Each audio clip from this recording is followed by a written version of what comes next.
Welcome to episode number 63 of the Canadian Prepper Podcast. We're recording on April the 12th, 2020. My name's Eric. I'm the host of the show. I'm based in Southern Ontario. I'm a hunter, target shooter, ham radio operator, and computer geek. As a first responder, I've witnessed an over-reliance on emergency services during major events. I started a small preparedness company to help people get better prepared and be able to look after themselves for at least 72 hours, if not longer. My name is Ian, and I live on Vancouver Island. I'm an outdoor enthusiast, sport shooter, and my farm's designated handyman. And I'm on mute. I'm Alan. I'm a safety trainer, first responder, security expert, and overall safety nerd. I'm Colin Saunders, and I'm from Pembroke, 21-plus year veteran, and a field officer with the CCFR. Sorry, me again. And if you want to help support the show and keep the Canadian Prepper Podcast on the air, please buy a Canadian Prepper Podcast t-shirt at www.rapidsurvival.com. All proceeds go to help keep the lights on and the backup generator fueled. All right, if you're enjoying the show, please take a few minutes and like us on Facebook and submit a review on iTunes. Also, we want your feedback, good or bad, or if there's just a topic you want us to cover. You can email us at feedback@prepperpodcast.ca. The inbox is getting quite lonely. It's pretty empty the last little while. And everybody's locked in their homes, so you can email us. It's okay. We've got some time-killing content for you in this episode. We're going to start off with some preparedness news, and then we're going to get into what we've done lately for our own preparedness. So let's move into some news. I only put one in today. It's a CNN article that we've seen a lot of tornado weather in the south, Mississippi, Louisiana. Massive devastation is what they're calling it. But it's just a reminder that regular emergencies are still happening. And while we have this one big overwhelming problem, we've got a lot of other problems coming down the pipe as well. So especially if you're in a place where spring thaw is an issue, it's coming if it hasn't already hit you. Yeah, I mean, just like this is a long weekend, and I'm sure on long weekends, lots of accidents happen on the highways, even with or without lockdowns. So I'm sure there are. Yep. Yeah. Yep. All right. So for my news, I forgot to mention this last week, actually. But yeah, one of the things I've noticed different in the last little while is just before they shut down all the ranges here in BC, I was at the local range, and I got cornered by a guy as I was trying to go to my vehicle, and he was really kind of antsy and frantic and wanted to get, a gun. But he get his gun license, is what I told him he should get first. and he was like, "Oh, so that's take like a weekend, right?" And I was like, "No, that's like a 6-month process." And it was actually, I think, kind of surprising to him how difficult it was to actually get a gun. And I was like, "Well, what do you want that one for?" And he didn't want to answer, and it's very interesting. But what I'm getting to is the window was closed for that. So I think a lot of people are going to discover how restrictive our gun laws are. And I put a link into the news article, which shows that they are no longer issuing firearms licenses as long as we are all in lockdown. Yep. So, yeah. So, I mean, you can still do restricted transfers between people, and I think stores can still sell you stuff. But if you don't have a license, you're out of luck. And even the transfer, you're hurry up and waiting longer than usual. Oh, I would think it's a month easy. Yeah, I'm still waiting on one myself. So, yep. Anyway, second news article. Just in case you don't feel like or in case you feel like you've accomplished a lot, just keep in mind that he was in quarantine. Shakespeare decided to write, let's see here, King Lear, Macbeth, and Antony and Cleopatra. So yeah, but what have you done lately? You know? Yeah, exactly. So and we've set aside about 4 pages for your what we've done lately for Preps, Ian. So it's good. Yeah. That's good. It should be enough. Yeah, last one. So Alberta, in a grandiose gesture of generosity on their part, is donating $41 million worth of medical supplies to BC, Quebec, and Ontario. So talk about an abusive relationship, but after all that they've gone through with the oil patch and yeah, but they just got their XL pipeline, like the Keystone pipeline. So not without a fight though. Yeah, but they got it. Yeah. Anyway, so yeah, they're donating a bunch of shit when they still need it themselves. I've got a valid comment in the live chat here saying just get a crossbow. Yep. Yeah. Ultimate means. Yep. Should I mention the excellent tool? Should I mention the news we talked about earlier, Eric? If you want, sure. Okay, so apparently Justin Trudeau told us all to not go to the cottage, stay at home and suck it up. Well, if you go on to Sophie Trudeau's Instagram, you'll see that Justin Trudeau crossed provinces, went to the cottage, and hung out with the family. And yeah, pretty interesting. Yeah, that's gotta love social media for blowing the whistle on people. Well, don't do it. Justin Trudeau didn't post it, but his wife did. So. Yep. Oopsie. Big case of do what I say, not what I do. Yep. Unfortunately. Yeah. Anyway. Just shake my head at that. Yeah. Anyway. Yeah. I went looking for news articles, and all I could find was Corona, COVID-19, stay indoors. So, I didn't put any news articles in this week because it's the same stuff over and over and over, unfortunately. Yeah, a little repetitive right now. Yeah, just slightly. Oh, there's a shooting in Toronto. No, Brampton the other night. And then COVID-19 again. Well, that's also repetitive, though. Yeah, but not as repetitive as COVID-19 has been the last little while in the news. But I understand as to why it is. Yeah. But shall we move into what we've done lately for preps? Sure. Awesome. So, I believe we got a sponsor for that. Alan. Oh, he might be gone. His mic is muted, it looks like. It is, yeah. He might be frozen out. But it's brought to us by Superesse Straps. You can check them out at superetsestraps.com. Apparently, it's some good gear and some worthwhile stuff to check out. So, check them out at superetsestraps.com. Alan does a way better job at that than I do, but there's my off-the-cuff reading. So for myself, as far as what I've done for preps this week, I ended up defrosting our big stand-up freezer in the basement. It does a lot of the storage for our longer-term items that we like to obviously freeze, but it was frozen right up along the bottom. So I've been meaning to do it for a while, so tore out all the insides of it too that I could get at and checked all the connections and everything, and verified Alan's gone. But checked all the connections inside to make sure everything was good. Looks like the connection for the thermostat that triggers the defrosting had worked its way loose after many years of being down in the basement and getting shoved and moved around. So I'm thinking that's why it started freezing itself up. So got that reconnected, got it all defrosted, put back together, and it's cold again. So I did something right, and it's freezing food. So that was good. And while doing that, took the opportunity to inventory everything that was in there, cleaned it out because there was some stuff that I didn't realize was in there and had been in there for quite some time. So it is no longer in the freezer. Found a mouse nest in a lawn tractor, which I'm sure you guys in the panel saw that I threw in the little WhatsApp group that we've got. So a mouse decided to make a little house out of my lawn tractor over the winter. So got that all cleaned out, changed the oil, greased everything. Troubleshot a rough start that I had near the end of the season last year with it. Found that the spark plugs just worked themselves a little bit loose, so retightened them back down, and now she fires up one crank and she's mouse free. So that's all. That's good, and that's kind of my list for the last couple of days. All right. Well, for myself, I guess I don't want to really talk too much now because then it won't give me anything to talk about later. So I moved some of my list to later. Yeah, but interestingly enough, so both myself and my wife went on another mini episode of Slamfire Radio, so that was kind of cool. She went on there to talk about nutrition, and I went on there to talk about various preparedness stuff. I think next week I'm going to go on there and talk about bug out bags. But nice. So we've had some good times on there. It's been good. They've been cranking out, I think, 3 episodes a week or something like that, so that's been good. And then other than that, I think we'll give the rest of it below. And as far as Alan, I guess Alan did some yard cleanup and not much else. He's been just got back. Oh, Colin, what do you?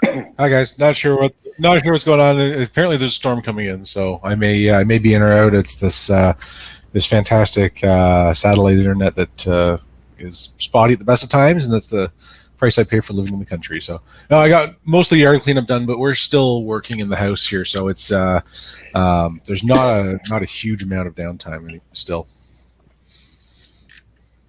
Anyways, awesome.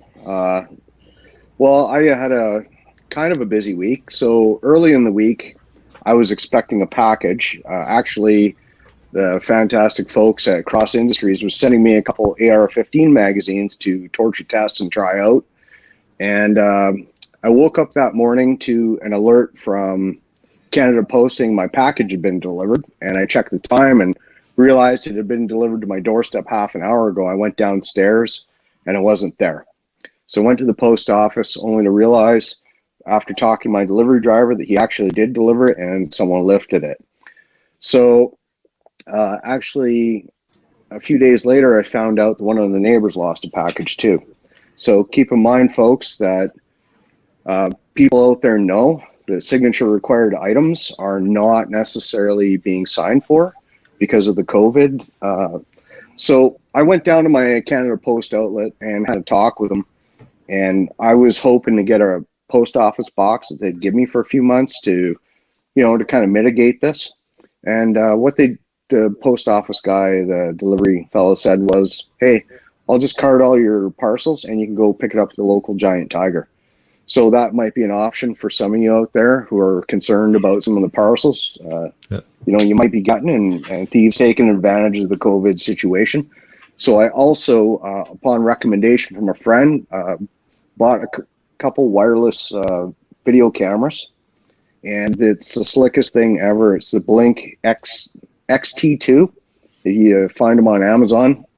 Amazing. I had the things set up in like 10 minutes, and I posted lots of pictures for the guys to see, and the resolution's amazing. My only thing about them is it uses an IR camera for nighttime. So there's so much adjustability in the security system. It is crazy, but I found that the IR is limited because it has to basically send out an IR light so you can see it. But so in terms of daytime, I had this one wireless camera actually out in my garden, probably 40 feet from the receiver, clear as a bell, no problems at all. But I found at nighttime it was a little bit grainy, so I just moved it in closer to my the entranceway I was trying to cover, and it was awesome. Great cameras, and you can add on as many cameras as you want onto the system, and it literally just took minutes. It was almost seamless to put it on. So other than security, I also did a lot of pruning around the yard, a lot of trees, raking leaves, and I've been trying to cook different things so I don't get bored of my own cooking. So I made a pizza dough, made some pizza with my son one night. We made different versions of bread, more pickling. Let's see what else. I put some red dots on a couple firearms that I own, and and got them bore sighted. So what else? Yeah, just stuff around the house, decluttering, starting to go through closets and drawers that I haven't gone through in a long time. Organize my spices. Nothing's worse than trying to cook and you're looking for the chili powder, and you think you have none, so you go out and buy more, only to find you had 2 containers of it already. So yeah, that's my life in a nutshell. But I feel like I'm getting organized. My house has never been cleaner. It's awesome. I'm planning renovations that I for the future. I don't want to order online and go wait to pick it up. I also got seeds for the garden. I'm pretty excited about that this year. And also, I racked some wine, some Pinot Noir the other day, and put on some sugar, yeast, and water mix for my hand sanitizer that I'm making, and use it for other cleaning and stuff like that. Since how we're encouraged to stay home, not go out, I'm trying to do as much as I can for myself. So that's a good point. Nice list. So I'm just trying to think, like, if you had the porch pirates trying to attack your house regularly, if you'd like put some Horus electrical wire attached to a package, would that be considered like baiting? Well, it's unlawful to put anything out there that could harm or damage someone, right? So I think what I'm going to do is I'm just going to talk to the neighbors. I'm going to talk to the OPP, see if we can set up a neighborhood watch, and also those cameras. The Amazon box that I had to pick up a Giant Tiger, I just filled it with some recycling, taped it up, and we're going to see if we can catch a mouse on Tuesday. I'm going to lean it up against the wall inside the sunroom, just like the delivery guy always does, and we'll see who takes the bait. Nice. I like it. Yeah, it's pretty low, that's for sure. Those cameras have 2-way audio on them too, right? They have 2-way audio. You can even set temperature alarms on it too, which is kind of interesting, because if you want to, I don't know, let's say you had some kind of industry where you wanted to, you could set a temperature alarm, and then if there's a potential fire, that could be another preventative measure, That's awesome. Early detection. to check that out. It has cold and hot, and you can also see what the outside temperature is with it. And you can also, it has a readout of the camera temperature. Like the adjustability of these is endless. And it's an Amazon company. Yep. So, and they sell them on Amazon, and they're not that expensive. I'm really super impressed. I've had other cameras. I've had the Nest camera with like 40 feet of wire and a great big bowling ball that sticks to the super magnet. You drill into the wall, but now you got a cable you got to route all over the place. That's like so 1986. This system is awesome because the modem or the receiver unit is literally a little puck. Like it's smaller than my wallet. It's amazing. And it just plugs into the wall. And all you're really doing is you're taking that, you go into the app. The app will ask you to register that device. You basically scan it with a QR code on your phone through the app. It automatically syncs up, recognizes it, then it asks you what Wi-Fi network you want. You choose your network, you put in the Wi-Fi password, boom, that's good to go. You go back into the app and you just add the cameras. And the cameras themselves have a QR code on the back. So once again, you just hold your scanner up to it, it sucks it right in there, and camera one setup.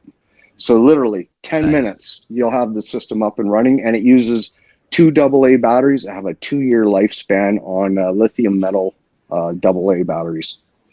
Oh. Wow, that's a really long lifespan for the batteries. Yeah.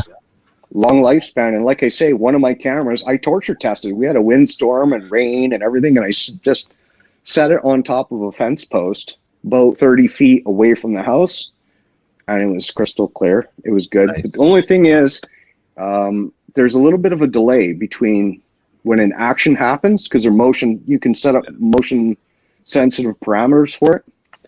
And I found there was about a 4 or 5 second delay. So if your internet's stronger than mine, like I live in Pembroke, so I have like the Fred Flintstone setup, but it's still worked not bad. But if you have high speed internet, I couldn't imagine. It would probably be instant. It's great. Love these cameras. They're awesome. Awesome. I'm gonna have to check them out. I'll add them to my my security setup here, perhaps. Let's actually move into the main topic. All right, so I guess that's me right off the bat. So I guess a couple chat as usual. Yeah, it's time for story time. So let's see here. Back in the day when I first took over the acreage here, I got one of those Canadian Tire tube sheds that come with yellow tarps. Yep. And so what happened was, due to my lack of arborist skills when I first moved here, I managed to put a tree through the roof of it.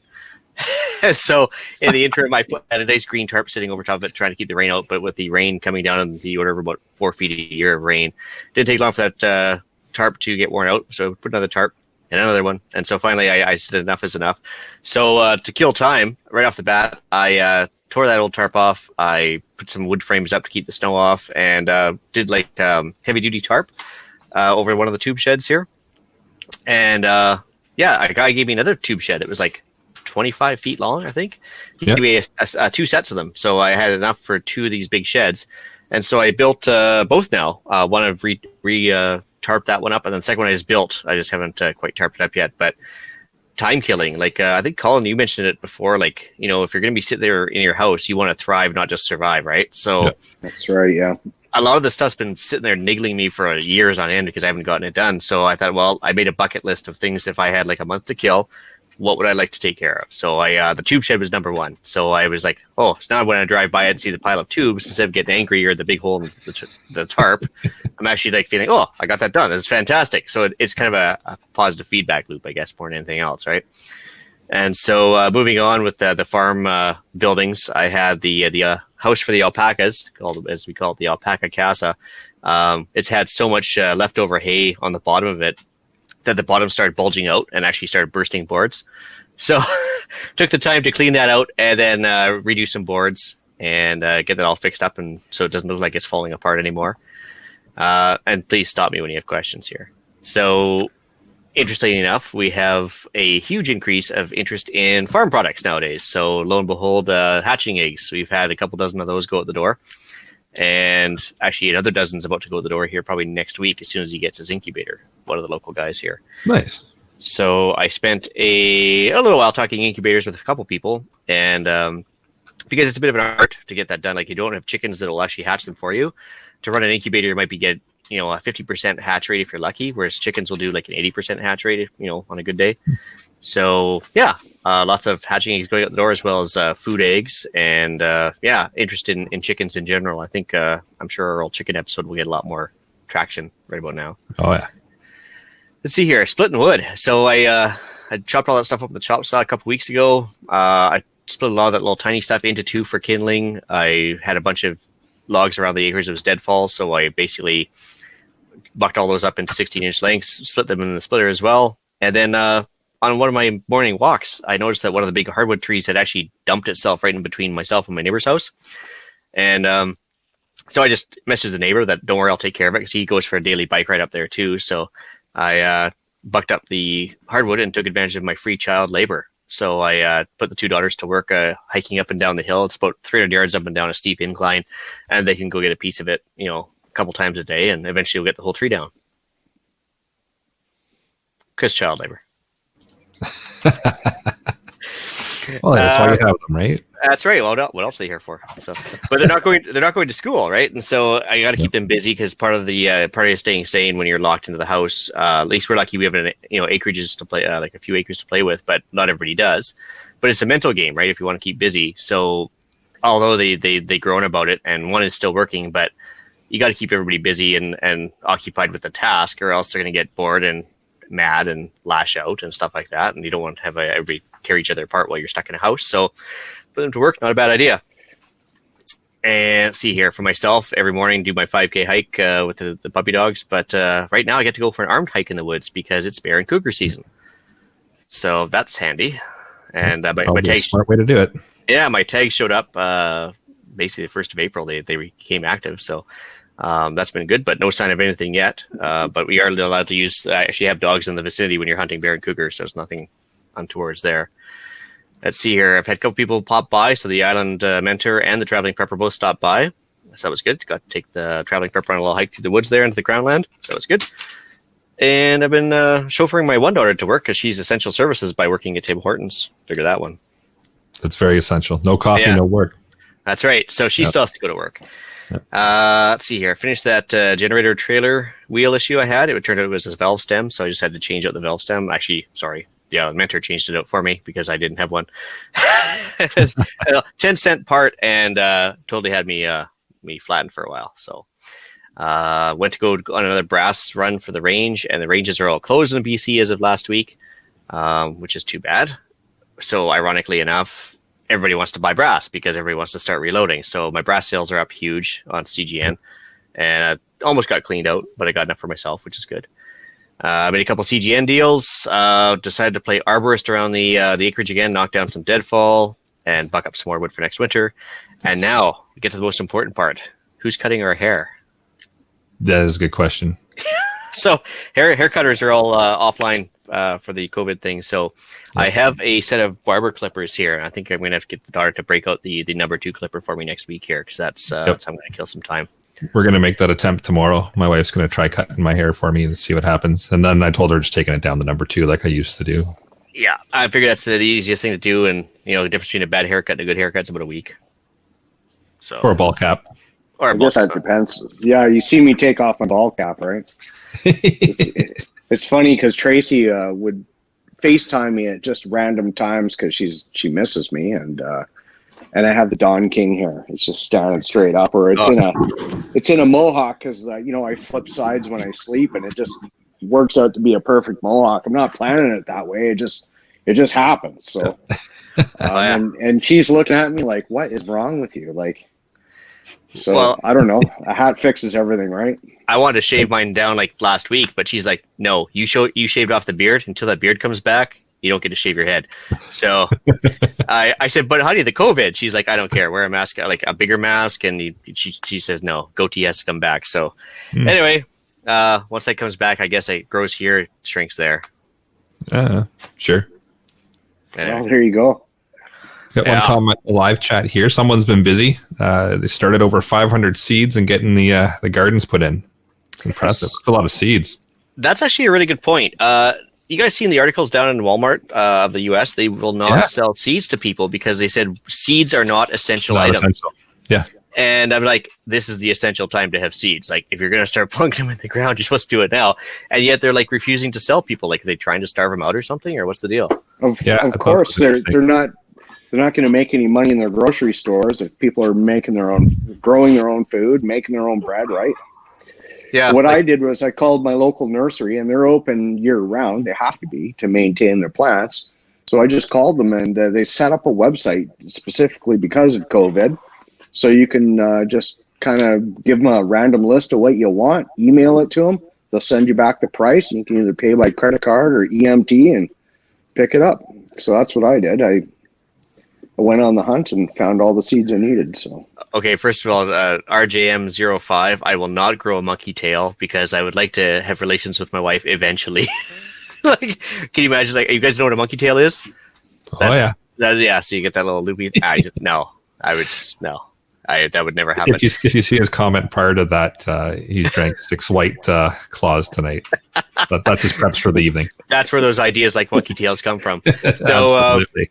but anyways, actually back to the seeds thing. So West Coast Seeds on Vancouver Island in Vancouver, they're actually out of Delta, BC, just south of Richmond. They have organic heirloom seeds. They do mail order, and so if anybody's having trouble getting seeds, I don't know what it's like. We've got a bunch of seedlings on the porch already, but yeah, if anybody's having trouble, that's a good mail order option. And I got all of our seeds for the garden this year from William Dam Seeds. So if you go to damseeds.com, which is just a great domain to begin with, there was all mail order as well. They were a couple weeks back ordered, but they said 2 weeks and they were here 2 weeks. So yeah, Freya brings up a good point there to have to prepare for prices going up and food shortages. Good point, because last year we had that crappy spring where they had a little bit of a shortage and then knocked down the lead time of food supply.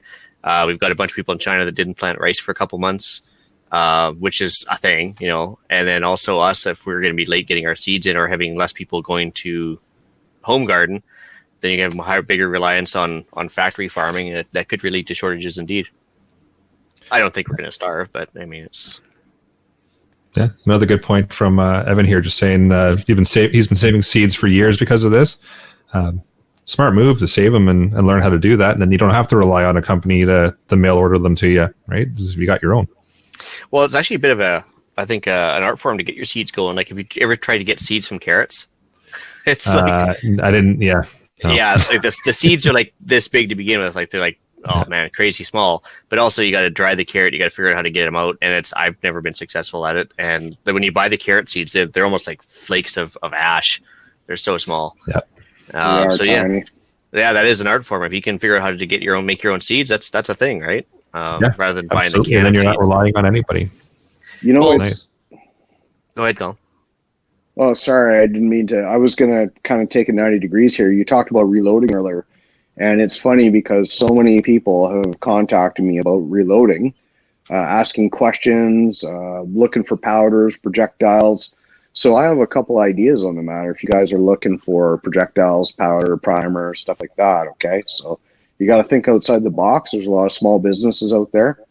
There's a store out by my area, and they are a gas station primarily, but they also sell firearms. That's a great place to order reloading components, because a lot of firearm stores are closed. Cabela's and Canadian Tire pull a lot of their ammo, a lot of their stores. So, start thinking of the small businesses. Try and keep them going. I managed to find 7 pounds of Varget out in New Brunswick at a small shop out there. So I bought that up because I knew I needed it. And X Reload ordered a bunch of projectiles in. The stuff can still get to you by mail, so don't let it deter you or stop you or say, I'll reload after all this, because guess what? The supply chain is going to be behind for quite a while. It might take quite a while to get some stuff. And there's local shops out there that have 9mm, that have tons of shotgun ammo, and, it's a little tough getting some 223 reloading components, but they're out there too, because I found them. So I was actually I thought you were going to go with the lead thing, because there's lots of YouTube videos out there about casting your own bullets, and you cast them, powder coat them, And I think as long as you're not shooting them in a Glock, you're okay. But there's lots of sources for lead still. I mean, between used car batteries, dental film, wheel weights, a bunch of other things, you can actually be fairly successful, like at casting your own bullets, as long as you like don't breathe lead fumes on a regular basis and do it all outside. But it's certainly a summertime adventure. You can get that done. That's something to think about. I've never done it myself, but I'm thinking of it. You have to be careful too, because not all like a lot of guys collect wheel weights, for example, and a lot of wheel weights now are not lead. Well, plus it has to be that 2% antimony or whatever, right? So you have to make sure you get the right breakdown of lead versus antimony. Antimony? I don't know how you pronounce that. There's a hardness tester that you can test your different alloys with and stuff like that. So for myself, I like to do a lot of high volume loading. I load thousands of rounds all the time. So I don't necessarily have time to cast bullets that you can buy them cheap enough. You know, what's a 1,000 9mm I could probably get for $95. You know, I still have a few thousand that need to be loaded, and I have a few thousand loaded, somewhere in the middle, just with 9mm. But you know, it's if you're into reloading, when you see the components you like, buy as much of it as you can, because you know we go through dry spells and it's hard. Like the supply chain is not as steady with reloading components. So when you see something you like, you know, grab it and hang on to it. And even if sometimes you don't need it, it's a good trading item with your buddies. Well, not only that, but you bring up a really good point there, Colin, because I mean, the U.S. is the primary manufacturing spot for a lot of these components, and they're always going to supply the domestic market before they start exporting it to us Canucks, right? So, of course, if they've got a rush on it right now in the States, you can guarantee our supply is going to be cut off for a lot longer than theirs.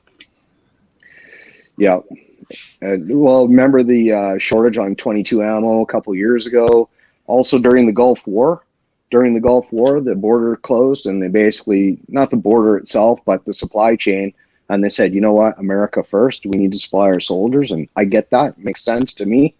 But you know what, if you're going to reload, stock up. And it gives you something to do all winter. You could make your summer supply. And when you get down to about burning through half your supply, it's time to start looking for new powder, primers, projectiles. It's also something to do during the lockdown. That's what I've spent a lot of my time doing, processing brass. Yep. The tedious stuff that you've been putting off, right? Like you said, processing brass is the big one. A lot of guys put off like the trimming and the resizing and everything else because it's not exciting. You know? Especially if you like swage primer pockets out and stuff like that. Yeah, it's best to, if you're bored out of your skull, instead of watching Netflix for 6 hours, you can like listen to podcasts and do brass prep. We've got a comment in the live chat here as well. Another way to kind of manage your time or fill your time during this is having the government tell you that you're an essential service during COVID. Don't get me started. Just working along. Yeah. And then they finish that off with a new comment saying, well, it's like the government saying that, or COVID is like a stripper telling you you're their favorite. Really? Yeah. Yeah. I'd rather enjoy that, Boston. Thank you. So wait a minute. If the traffic's gotten better because all the non-essential people are staying home and only the essential people are on the road, does that mean the traffic snarls are caused by non-essential people? You just broke the internet. Oh, yeah. That's like Googling Google. Yeah. Don't do that. You know what a Google is? Yeah. Do you know what a Google is? Yeah, it's one with 100 zeros. That's right. It's the largest named number. It is exactly that, one with 100 zeros. So, yes. So unfortunately, I think when my daughters declared essential services by working at Tim Hortons, you know, it's not really a thing. It just so happens that the mayor also owns that Tim Hortons in the local town. So, I mean, there could be maybe something to do with that. But there's no conflict of interest there, is there? Yeah. Hey, listen, Ian, being a veteran, I can tell you the Canadian Army runs on Tim Hortons. So, well, didn't they have one at Kandahar too? Yeah. Yeah, I thought so. There's a Tim Hortons branch at Kandahar base. It's like, wow, that's hardcore. Well, like I said, no coffee, no worky. Yeah. Doesn't happen. But you know what? That doesn't even compare because when you go to any American base, it doesn't matter where it is in the world. They got Burger King and they have it all. It's like, you know. Nice. Canada goes Tim Hortons, and we're so thankful. Tim Hortons. Yeah. Well, to get back on track here as far as managing the access time for myself, I'm working away as usual. I'm one of those essential services apparently, so plugging away, doing my thing, trying to work a little bit from home here and there if I can, but for the most part, I'm in the office still. But however, I've had a stretch of 5 days off here, so I don't go back to work till Wednesday. So I'm taking advantage of that. And really, I was going to add this to what I've done lately for preps, but I figured I'd dump it into the main show part. So, clean up the backyard, which I figure pretty much everybody and who's doing the whole self-isolation thing right now is done. They've probably cleaned their front yard, their backyard, gone back to clean their backyard, gone back to clean their front yard, and then repeated 4 or 5 other times. They've actually increased the curbside pickup for yard waste here. They bumped it ahead a couple of weeks because people were going to the dump with all the yard waste, even though the dumps are closed for only essential purposes at the moment. There were still lineups of people bringing all the yard waste to the dump, so they pushed it ahead. And I think last count we were at about 15 or 20 bags. And I kind of looked at it and said, so we're getting rid of all of this when we could just put it in a big compost bucket and turn it into compost for the gardens. So it was kind of a bit of a wake up for myself and my wife to look at it and say, you know what? Okay, let's, we're going to take advantage of this instead of letting the township take advantage of it. And they resell all the compost back out of the dump. So it's like, you know what? Yeah. So we're going to set that up. But so that's one way we're killing time, is putting that plan together. Added a bunch of ammo to the inventory, so it was did a little happy dance there. I ordered a bunch of steel jacketed ammo and ended up with brass instead, so free upgrade. So I'll take that. So I'm one of those people that was poking at you guys asking about reloading, because now I have lots of brass. Well, and I was going to say, keep it, even if you don't plan on reloading. Like that goes for everybody, because at the very least, sooner or later, that's going to be a component people are going to be buying. So right now, you can only sell 9 for about 3 cents a piece if you're lucky, and then. But you watch, within a year, it'll be like 5-10 cents a piece, and it's like returning bottles to the bottle depot. Yeah. A quick question for you. So with the backyard and front yard cleanup there, are you guys going to try and do like the hugelkultur thing and kind of just like rot underneath what you're growing, or what are you going to do? We're probably going to get like one of those compost bins you can get at like Home Depot or wherever, and toss it in there and let it do its thing over the next year or two, and then just kind of mix it around every once in a while and wait for it to turn into the dirt. Unless I've researched it wrong, but no, I mean, there's actually a Lee Valley Tools has a little bracket you can buy and just put 2x4s on the side, or 2x6s anyway, and basically piles them up, and you can like scoop out of the sides as well as it starts to rot down. That's kind of a neat thing. Oh, there's an idea. Yeah, I'll look into that.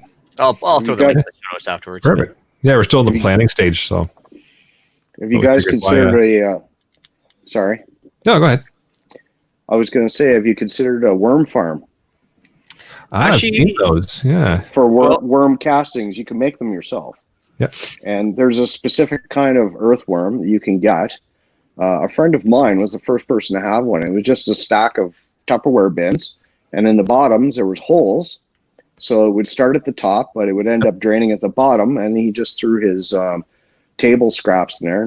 No meat or anything, but just potato peels, newspaper, all that stuff, and threw the worms in there, and eventually, all the worm castings end up in the very bottom pail, and it's very concentrated. You can water it down and use it as a foliar spray, or you can use it directly in soil. It's fantastic for gardens. Nice. Yeah, I think that's is that the red wigglers, whatever you buy? There's a certain type of worm or some sort of. There's a specific name. I can't remember the name off the top of my head. I'll try and find out. But that's one thing. I've started composting again. It's easy to be lazy and just go buy dirt from the store and horse manure and stuff. But now I've just kind of treated this as though it's like a challenge for me. I'm going to grow a garden. I'm going to be as self-sufficient as possible. I'm going to pickle a bunch of stuff this year. And, just for my own sense of things, I'll feel better. I've also been looking for a pressure canner too. You can can meat, and it keeps meat out of your freezer that way. You can put it on the shelf. Yeah, no, absolutely. Yeah. I mean, the way I look at this is kind of a gift for a lot of people that are normally can't get away from work, like myself. Like, I mean, while I am technically an essential service as well, I mean, they've been dropping my shifts like flies, and I'm kind of on call for the odd reassignment, but for the most part, I'm just staying home.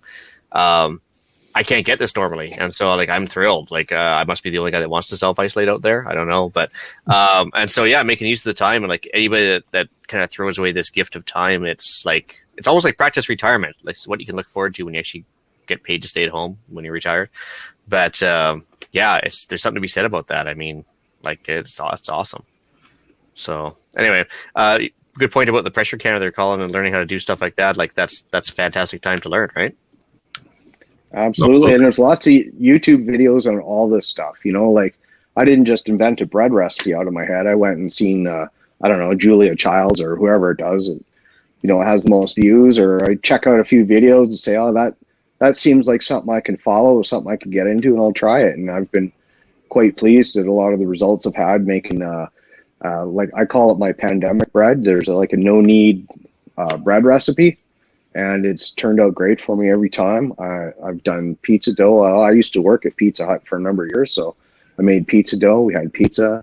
I mean, there's so many different ways you can slice it, so to speak, right? Yeah, but, you know, it just trying to keep busy. For me, a big part of staying busy is maintaining a bit of a routine, but also picking projects that inspire you. You know, like gardening, like cutting down that tree that's always been, you know, that grew up right next to your garage, and you say, I'll do it tomorrow.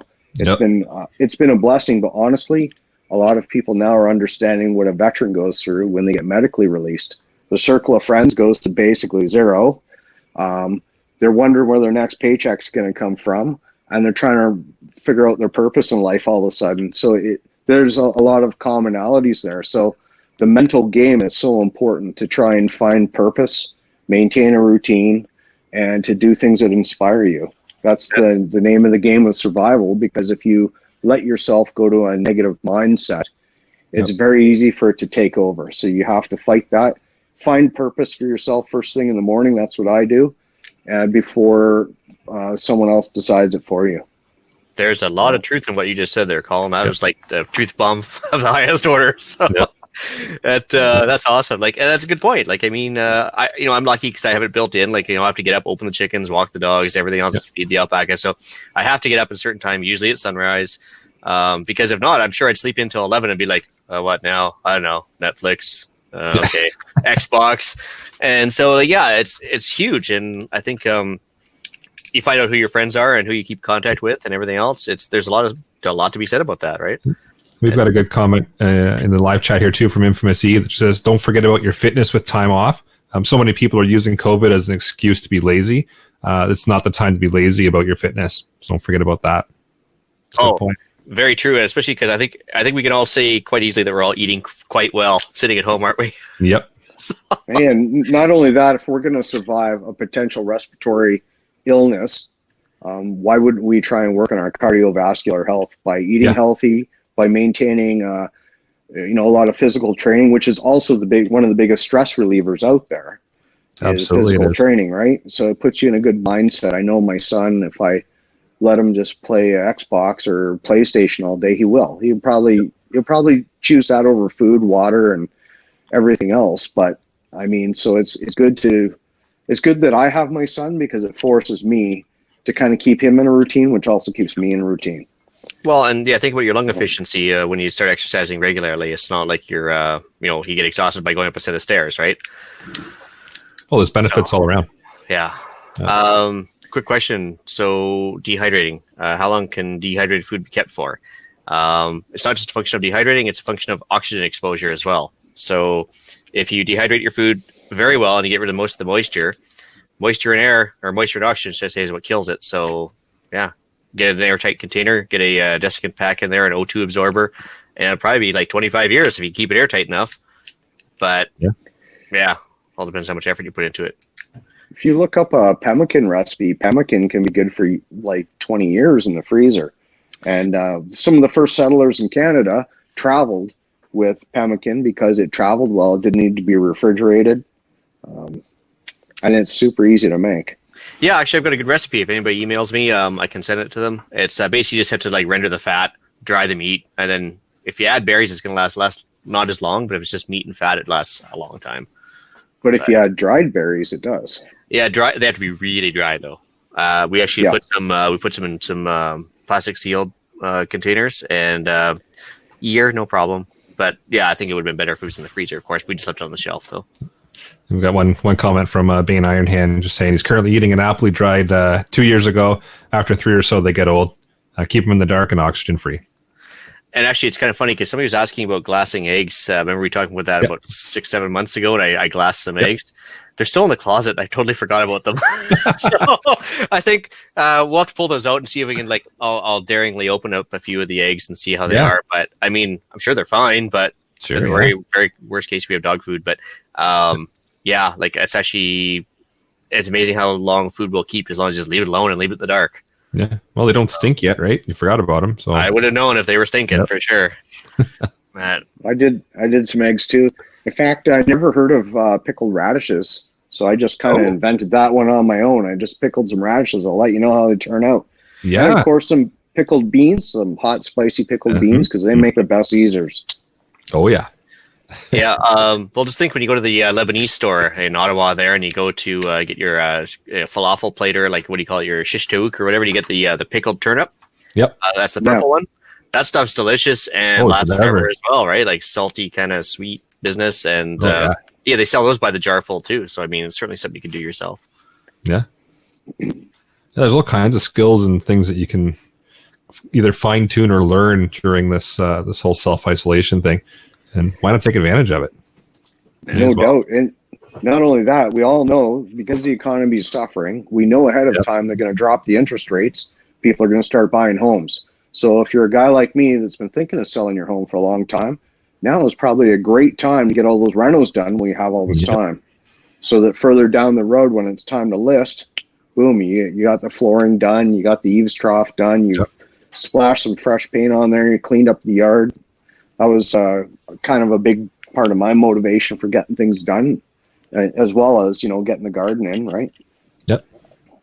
Yeah, that's part of the thing we were trying to do too. We were debating a sale here, and so I was trying to take care of a bunch of stuff, and time wasn't allowing me to get a lot of it done, but hey, it's all good now. Yep. So, Jason brought up a good point. Yeah, pickle some carrots. Got to grow them first. I love pickled carrots. And not only that, but you can grow carrots, but they're really inexpensive to buy at the store, so they're a great pickling item. Yep. Right? Just got to try this now. Radishes and pickles. And I found a resource on YouTube, and there's a guy, he did urban gardening, and then it just blew up and it went crazy. And this guy has a wealth of knowledge. He talks about, let's say, growing potatoes in buckets. Now, I was going to do it myself, just thinking I'd throw half a dozen potatoes in a bucket, just like you'd plant any seed. But this guy has it down to a science. I mean, like a science. He knows, he's tried it so many different ways. He puts 5 big holes in the bottom of his pail, puts 4 inches of dirt, puts 2 potatoes in there, just 2, and then 10 inches of dirt. And he was explaining why not 12 inches? Why not 16 inches of dirt? Why not more potatoes? He explains it, and it really made sense. So I was very happy to kind of bump into that, and I'll find out what it is. Maybe other people are interested in having a look, because he grows other things that I might not normally grow, but I might be interested in growing. So getting that advanced knowledge from someone else, we don't live in the dark ages anymore. We have YouTube, and you can basically teach yourself anything. So I'm challenging myself to do things I wouldn't normally do in terms of gardening. So that's the fun part too. See how it turns out, and if it turns out great, and do it again. And if it doesn't, well, next season try something else. And you know what? The big thing is a lot of people procrastinate. I know I have in the past. But here's a little trick I'll tell you about procrastination. I've tried it, and it works really well. Let's say there's a task you haven't been really wanting to do. Let's say it's splitting wood. I tell myself, I'll say, okay, I am going to split wood for 10 minutes. And if at the end of 10 minutes I don't feel like it, I'll give myself permission to stop and be guilt-free about it, because I've made that choice ahead of time. But you know what? 95% of the time I'll get out there, I'll start splitting wood, and after 10 minutes, I just can't stop myself. I just keep going, because you've changed your mental attitude. And like I say, survival is probably 90% mental attitude, right? And it's all about putting yourself in that that right mind space. To think of it like hypothermia. In the military, I've seen a lot of cold environments and places, and our natural tendency is just to kind of shut down mentally, shut down physically. But if you want to survive, you have to fight that, and you have to do what's unnatural to survive. So you keep in mind that sometimes your brain is going to play tricks on you, and you're going to want to shut down, or you're going to want to procrastinate or whatever. You got to fight that. Absolutely. Yeah, it's all about the mental game for sure. Well, you bring up a good point with the splitter too, because I'm the same way. It's like pulling at a thread on a sweater, right? Like once you start pulling that thread, and you start like, "Argh!" And so I got going on that pile of wood with the splitter, and yeah, you can't stop till the job's done now, which is good because then when you're done, now you're like, oh, that's one more thing off the list. Fantastic. Yeah, and it wasn't nearly as bad as I thought it was going to be. Yeah. Oh well, that's all good points. So I think that's pretty much it for me. Yeah, really the big thing with the whole self-isolation thing right now is, try to find something that you've wanted to do for a while and plug away at it. Or if there's something you want to try that you haven't tried, give it a shot. You've got lots of time. I try and think of it like a deployment, like when I was in the military. Yeah. And, from being on a couple of deployments overseas, you start to see a pattern. And that pattern is, you go through a stress point of all this training culminates to the point where you're going to leave. Leaving your family is very stressful for you and for them. But, after usually a couple weeks, you start to develop a routine. Things get easier. After a month, time just one day flows after the next. And before you know it, you're home. So you know what? If we just stay focused, pick new challenges, find things that inspire you. No one's ever lazy. We're just uninspired. So find things to inspire yourself and give her, like, what do you have to lose? At the very least, you're going to learn something. Yep. Right? Exactly. So, yeah, if anybody doesn't know where to start with something, feel free to email us because we'll probably have a good link to, or at least some way to get you going on some sort of subject matter if you're interested in it, for sure. Oh, absolutely. It's definitely the resources there. So use it if you want to flip an email in. Absolutely do it. Should we move into the podcast challenge? Sure thing. So for the podcast challenge, tell us how you made use of your time. Make it a goal to learn something or finish a project that's been neglected for too long. So we mentioned that bucket list of preparations. Let's get it done, guys. Yep. Flip in an email to feedback@prepperpodcast.ca. Let us know what that project was, and we can talk about it on the next episode, and it might inspire another listener to do the same thing. And again, if you need any help or tips or pointers or something on a project you're trying to take on, flip an email in, and if we don't know, we'll put you in contact with somebody who does. We'll move into upcoming events. All right, so we got the Podcaster Charity Shoot coming up here, hosted by Slamfire Radio. For now, it's still on, but it's planned for July 4th, 2020 in Balmoral, New Brunswick at the Restigouche Gun Club. This year's charity choice is the Rod Harquail Memorial Fund. You can reach them at the link in the show notes. Register on practi-score to buy tickets at practi-score.com. All right. We've got Emergency Preparedness Week coming up by May 3rd and 9th. I'm going to gather that they're going to be talking about COVID, but it's coming up. So be prepared for it. But that's the current emergency. I mean, they probably just talk about general preparedness as usual anyway, because there's going to be another emergency coming up, before you know it, right? So, and like Alan mentioned, there's other things still going on. They don't stop earthquakes just because the COVID's happening, right? No, definitely not. So, and just because COVID's going on doesn't mean that you can't call the pharmacy and get that EpiPen for your kid before the mad rush happens, because sometimes there's shortages on EpiPens, right? Yep. Actually, I was listening to Casual Preppers the other day, another podcast, and they were laughing because here they are going with the COVID, and they had an earthquake in Salt Lake City, which is near where they live. So they ended up calling it a panquake. Because they had both. And I was like, well, good point.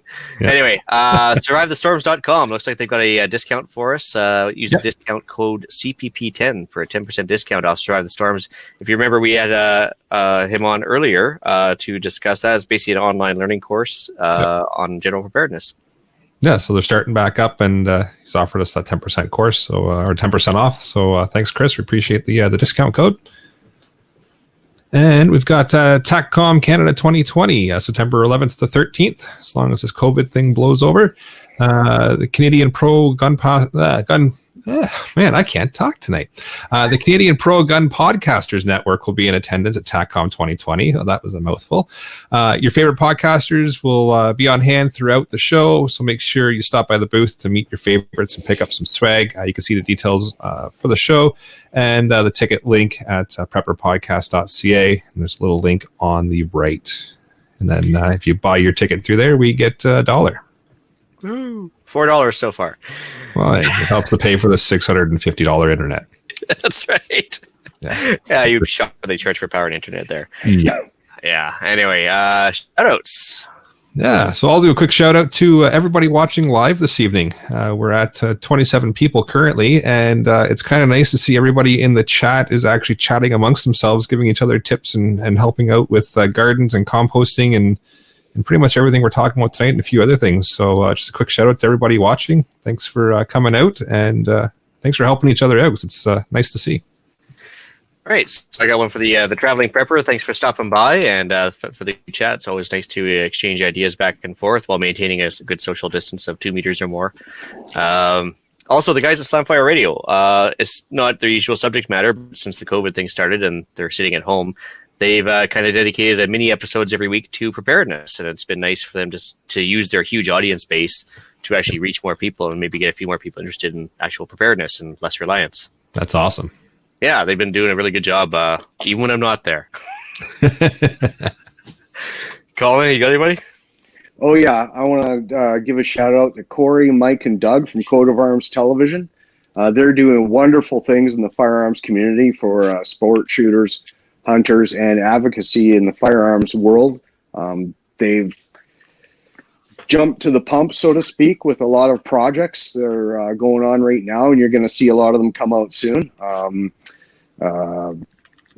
CCFR is Canada Downrange. Coat of Arms produced that. Season 2, it's like 10 times better than Season 1, and it's on, I believe it's on a cable network, so go check it out.